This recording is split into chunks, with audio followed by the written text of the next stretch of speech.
भक्ति धारा सबका कल्याण हो।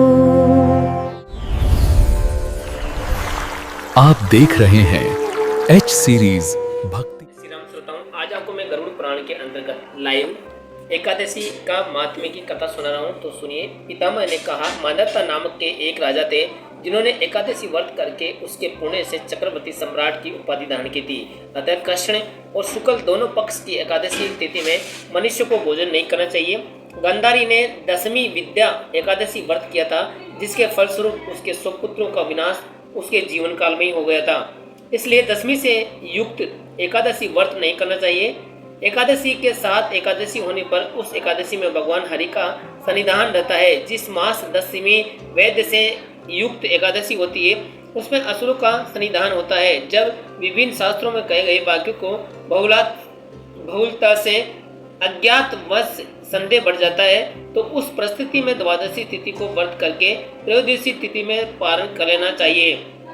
यदि एकादशी एक कला मात्र भी काल गणना में रहती है, तो द्वादशी युक्त एकादशी तिथि को ये व्रत उपास्य है।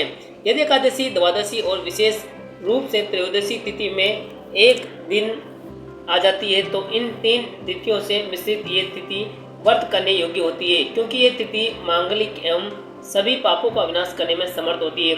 हे द्विजराज, एकादशी अथवा द्वादशी का व्रत करके 3 तिथियों से मिश्रित अर्थात एकादशी, द्वादशी और त्रयोदशी तिथि से समन्वित तिथि पर व्रत कर लेना उचित है, किंतु 10वीं वैद्य से युक्त एकादशी व्रत कभी नहीं करना चाहिए। रात में जागरण तथा पुराण का स्मरण एवं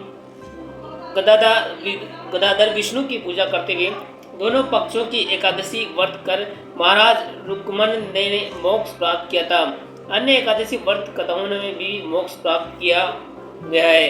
जय श्री राम। श्रोताओं, एकादशी के महात्म्य की कथा आपको कैसी लगी, कृपया कमेंट करके जरूर बताएं। और ऐसी कथा सुनने के लिए हमारे चैनल एच सीरीज भक्ति धारा को सब्सक्राइब करें।